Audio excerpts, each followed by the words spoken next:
was having coffee with my, I would say a bit more senior colleague.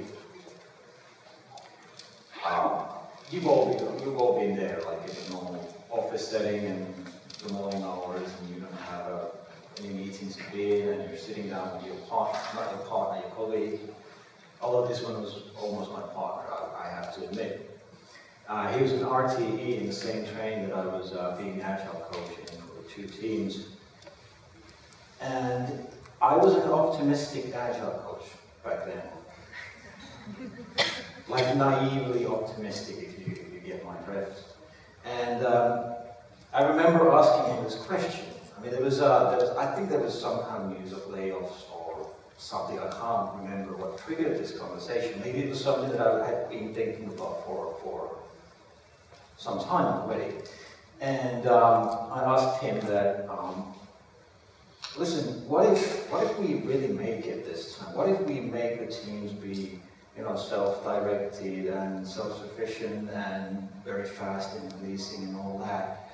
And suddenly somebody in this big organization realizes that they don't need us anymore. And they just can lay us off. What if that happened? And I remember his face. He was looking at me dead in the eye, not even laughing. He was just serious, and he was looking at me and he said, if you're going to make that happen, everybody wants to work with you. Everybody will be hiring you if you can make that happen. So don't worry about, you know, making it. And my optimism was gone, right? But it was changed to hope. And hope is something that I think can carry us a long way. By the way, that mug is a mug that I got for him. I went to Prisma and bought it, and I brought it to him because the first time we met, I shook his hand so hard that he was holding a cup of coffee and it spilled on his shirt. And I don't know if it was ruined, but it was a pleasant first meeting. But nevertheless, we still call every now and then. That was, well, if you know this character, Murder. The reason I got it for him was that don't be murder in your own work, which he wasn't. But I mean, you could count when this happened because murder was a big thing back then. But I'm just going to leave it to you. Right. But ever since, I haven't been afraid in the pursuit of actually making it happen, to make the teams be self-sufficient and self-driving and you know, doing all the things that, you know, is the promise of Agile. Today, I'm going to present some kind of patterns or exemplars that have somehow come to my way during these years that I've been working as an Agile coach. And I think that these are essential to Agile coaches or Agile leaders.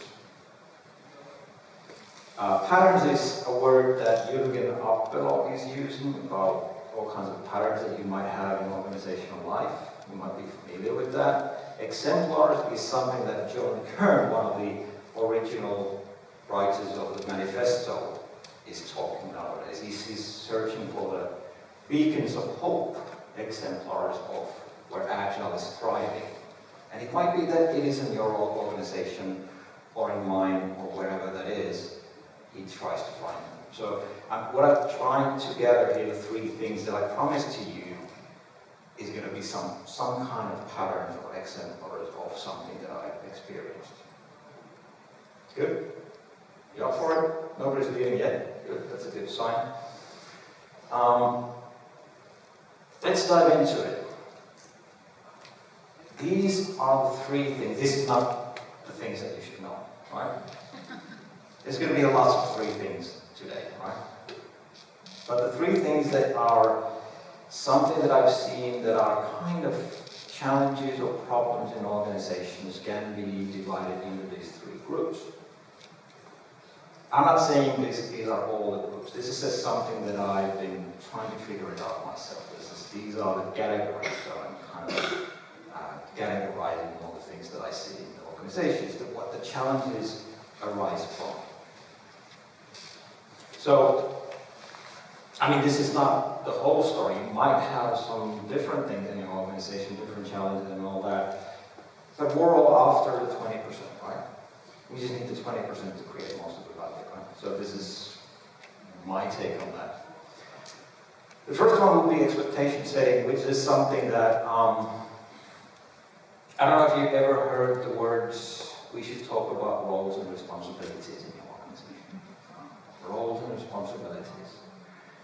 So somebody's acting, being not so nice to somebody. Somebody's taking more power than they should be taking. There's something happening behind that. It's always very interesting when somebody says that. This is a clear, dead giveaway to me that we should go there and see and research what's happening there. Expectation setting. I mean, the world is always offering us all kinds of information and expectations. We just might not be aware of that. That's another thing to think about.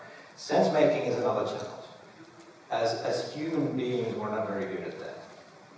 It has nothing to do with how smart we are. We just might not have the tools nor the environment to actually make better sense of things. This is something that you really, really need to practice in your daily work. And this is something that, well, for example, we might go into work, into organization, when you get hired as a PO or a Scrum Master or business lead or whatever that is, you might go in and think that this is what is expected of me, that I need to have all the answers. I need to know what's happening in this business. Whereas actually, it might be even better if you went in and said, I don't know anything about this, but I'm ready to find out. Well, that would be one of the expectations that could be, present, but not ever said to anybody. So there's a lot of things that we don't say. Feedback culture. We don't have that good feedback culture. Have you ever heard of that one? I see some nodding there, yeah. You nodded to the first one as well. You have some problems, right? Well, challenges, right? Anyway, sense making and the feedback culture. No, I was still in the expectation setting, right? Sorry. And the communication is the third one, which is something that always goes wrong. I think there's a saying that communication is hard because inevitably always goes wrong, right? Something along those lines, that you can't really get it right ever. So there's a lot of place to improve. When there's a miscommunication, that kind of, brings all kinds of problems in your organization. She said, he said, they don't say, I don't know, all kinds of things that you have. There's a lot of challenges in communication. All right, good. Still here, everybody comfortable, right? Still agreeing somewhat, not walking away. All right, good. Let's go forward. I still wash my teeth the same way that I did 35 years ago when I was taught that. That's not the original picture, by the way. You got that already, right? I remember this, I don't know if you went to school in the 80s, but there was some nurses coming in and they would teach kids to brush their teeth. They had this, plastic teeth thing, and they had the brushes, and everybody was sitting not sitting, maybe standing in a circle, and everybody was doing the same thing. And this is what I'm doing over and over again, twice a day, the same way. And why? Because I'm a habit machine. Everybody's a habit machine. We're habit-forming machines all the time. Actually, somebody's saying that people are only their habits. Whatever you do during the day, that's only your habits. So going back to the title, why am I talking about brushing your teeth? Well, you got it already, it's the habit thing, right? Going back to the original title, Agile Leadership. I had this conversation with my colleague that I told you about. It wasn't the same day, the same morning, drinking coffee, it was some other day. We're talking about Agile leadership. What does that actually mean? And it's simple, to me at least. It is something that you do when you don't have directional power over others. You can't tell anybody what to do. So you need to apply some other ways of influencing and making things happen and maybe creating some kind of impact. So we're slowly moving towards the 3 things that I promised you. Right? This has all been just a setting for the grand finale. You've probably heard of the power bases, the 5 or 6 power bases that you have. So Agile leadership would be leading without any of those power bases. So you need to figure out some other way of doing that. Good. You ready for the first one? Yes. Yes, thank you. Interactive, this is what I always try to be. Role modeling. And then we come back to the habit machines, right? Habit making machines. If you can be a role model in your workplace, this is about leading yourself.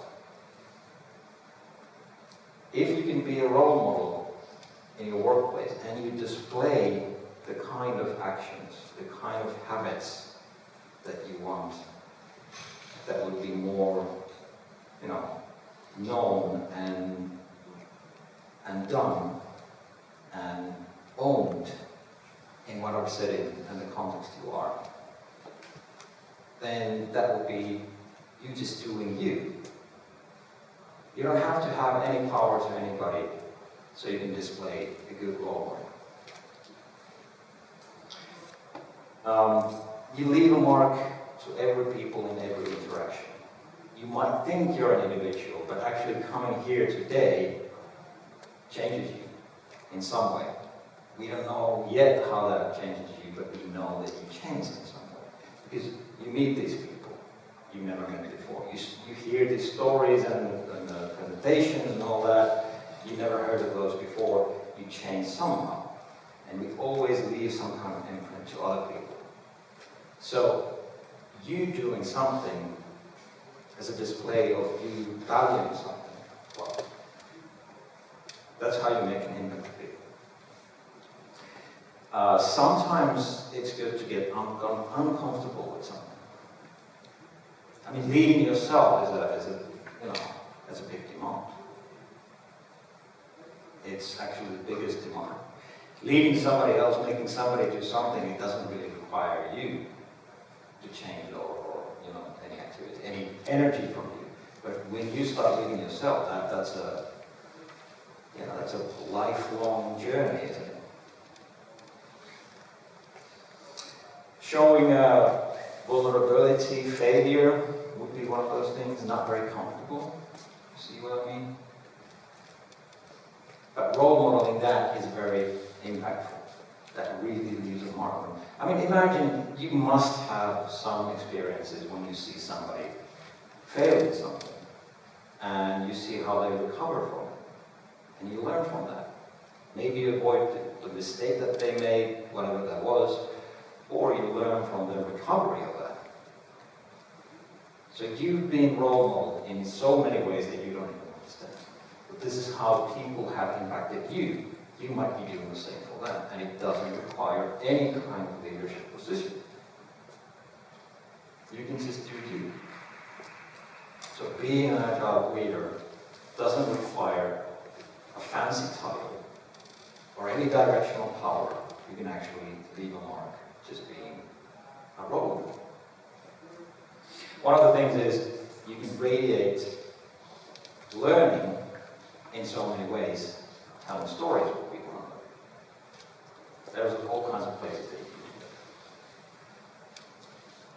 can do that. Good. Moving on to the next one, to the whatever comes next.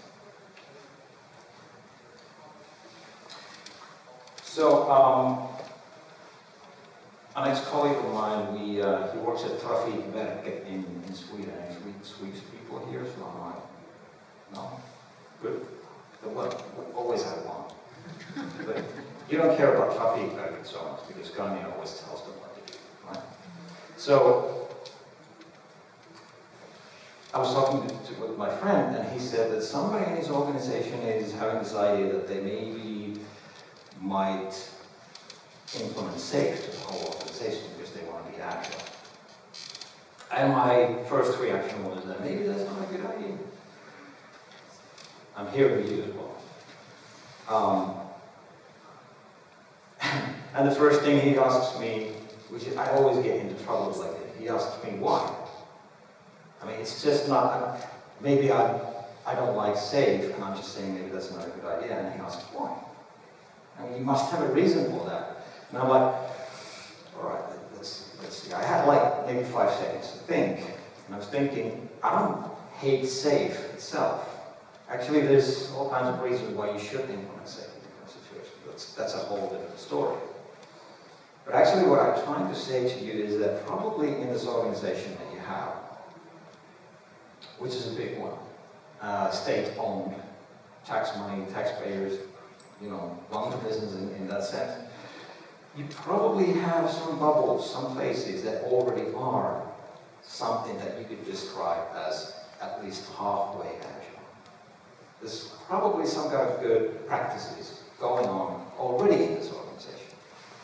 So instead of taking this thing from outside and trying to make everybody play with those rules, why don't you go in and seek for the bubbles that already are doing something which is beneficial to the whole organization, at least for the team, and then start witnessing that. Start seeing what they're doing and actually feeding it back to them. I think this and this procedure or ceremony or practice, whatever you have, that's beneficial to you from this perspective, which is kind of the agile way of working perspective. Go in and seek for those and start enforcing, start doing more of the good stuff and less of the bad stuff with them. And the rest will follow. And there's always going to be 10% that will never follow, and don't care about them. But you have already these beacons of hope within you. So you need to start where you are and then see the patterns or exemplars. So this is the second thing. So if role modeling is one form of expectation setting, which is the expectations are towards you, witnessing is one form of sense making. So you go in and you make sense of it from that perspective that they might not have yet, but you're giving the different context to these people, and those actions actually make sense. They might be wondering if this is right. We're not following the procedure of the whole organization, but you go in as an agile coach, agile leader, and you say, this is actually what you should be doing. Do more of this, and that is keeping you down and slowing you down. Do less of that. And this is something we can always do in the interaction of our everyday life, if we want to be doing that. The world offers evidence to us all the time. It is just that, are we able to, capable of listening to that? Are we willing to listen to that? That's one of the points. I mean, you can get feedback from this room, as I'm getting now, my first sprint is 3 seconds. And, my retro is that everybody's listening to me. All right, maybe this is going all right. Let's continue this way. Good.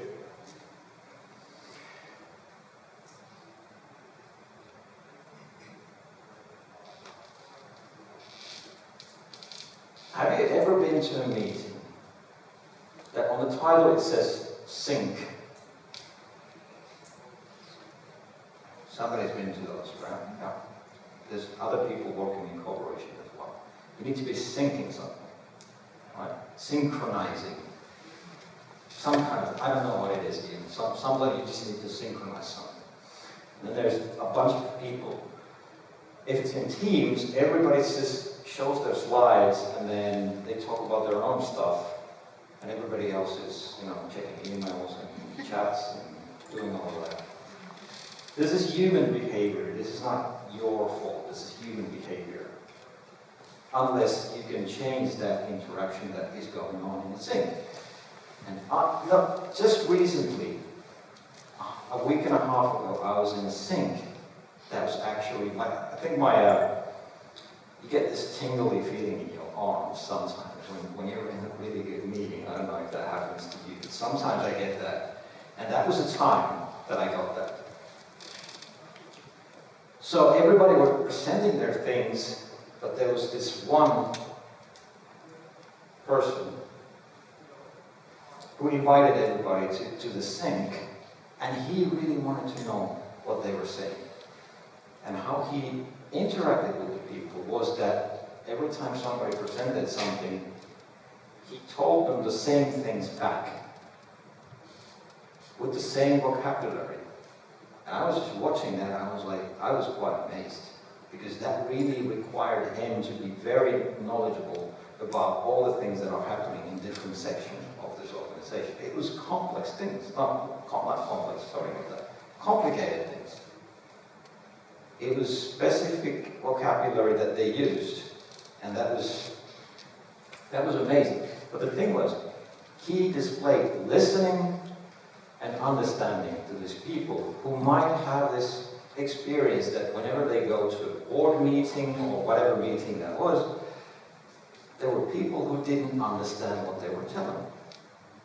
I don't know if you have that feeling sometimes. I've known a lot of people that go, they don't really want to go, but they have to, because it's like a choreography that you need to do in corporate settings, that you go in and you present something and everybody nods, maybe applauds, and that's it. Nobody understands anything. But for once, this one time, this guy understood and listened. Maybe he listened first and then understood and gave it back to them. So they had this feeling that, all right, somebody's listening to me. Inviting is one form of communication. And what he did was, he invited people into his thing, but not because of the reason that he wanted to tell about that, but actually he wanted to listen and see how can I help you with your problem, what you're trying to achieve. So the thing is, if we start thinking that the question that why would anybody be interested in the thing that I'm trying to accomplish somehow, and we start inviting people from that perspective, instead of trying to push our own agenda to their report, they have their own problem. They're not very interested in that, in the same way you are not interested in anybody else's problems, because you have all these problems yourself, or things to do, things to accomplish. But if somebody manages to invite you by saying, I think this is very valuable to you, I think I could be of your assistance, maybe helping you with something, maybe bring value to you, would you like to join me? I think you'd be very glad to join me. And this is something that happened in that meeting a week and a half ago. Always think about the question that everybody has, what's in it for me?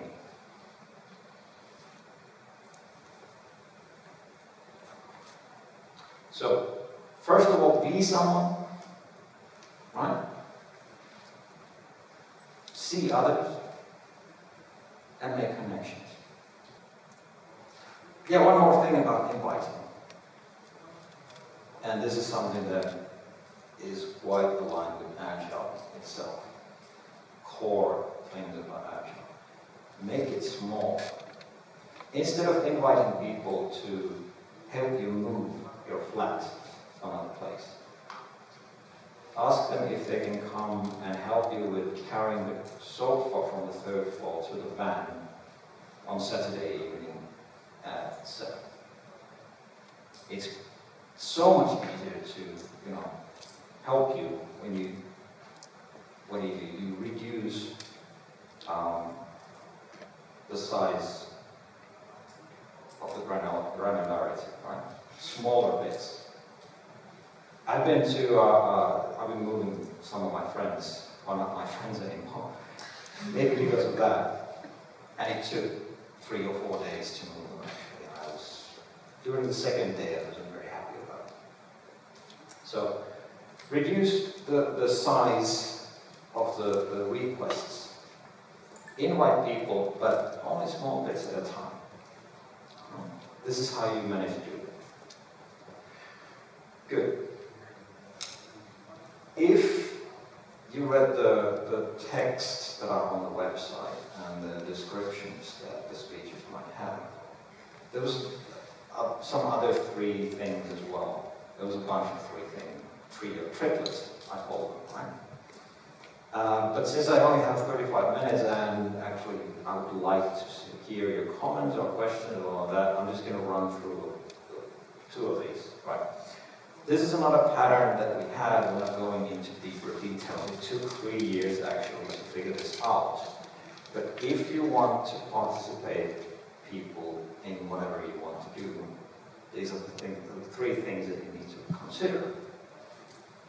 Some kind of meaningful dialogue, to create some kind of meanings, you need to have deliberate actions, deliberative actions. Untaroiva is the Finnish word for that. So in order to make people ready for the decision, and when they reach the decision, you need to have some kind of deals. You can see the 3 Ds in here. Deals in that sense that they need to be written or somehow otherwise recorded so that you can actually come back and negotiate again. This is one of the main, the most important thing when negotiating agreements is that whatever happens, you need to be able to come back to the board and discuss and negotiate again. But you need to have these 3 things. I mean, this is something where we could be another 35 minutes. If you have, we can take it outside after this. And another thing was goals and impacts. But this is, I mean, this is totally different. But it was promised in the description, so I'm just going to show it to you. Maybe another time, in another space. Actually, there's also something that I would like to talk to you about. Maybe the next time we will have a simulation of the Agile leadership practices in practice, which is kind of simulating all the methods that you can use. That's another story to be told as well. Just leaving you some nuggets and cliffhangers. Now I'm getting a red 5-minute thing, orange one, thanks. So I think that's all. Your practices shape your culture and reflect your values. Choose wisely for